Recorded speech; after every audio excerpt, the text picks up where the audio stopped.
Les secrets d'une langue. L'expression « revenons-en à nos moutons » au sens de « reprenons notre sujet principal de conversation, retournons à la raison première qui nous a amenés ici, retrouvons le motif initial de notre discussion ». L'origine est littéraire, les moutons sont à prendre au sens littéral de mouton et l'expression nous vient de la farce de Maître Patelin. Elle a fait les beaux jours des théâtres de rue au XVe siècle, dont elle est considérée comme la première véritable pièce comique médiévale. Certains l'attribuent même au poète François Villon. Notre héros, Maître Patelin, est un fieffé menteur doublé d'un bon comédien.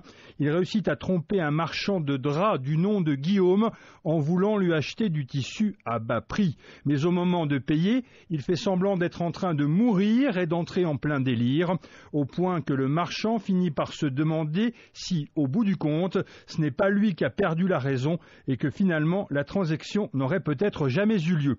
Se greffe ensuite à cette première tromperie une autre affaire de vol dans laquelle le même Guillaume se fait dérober tout son troupeau de moutons. Bref, l'affaire finit devant le tribunal où, complètement déboussolé, notre pauvre marchand s'en mêle les idées entre vente de draps, vol de moutons et autres considérations diverses. Après un long quiproquo, le juge finit par le rappeler à l'ordre avec cette expression « Mais enfin, revenons-en à nos moutons ». Molière s'en servit ensuite plusieurs fois dans ses comédies, ce qui finit de la rendre célèbre.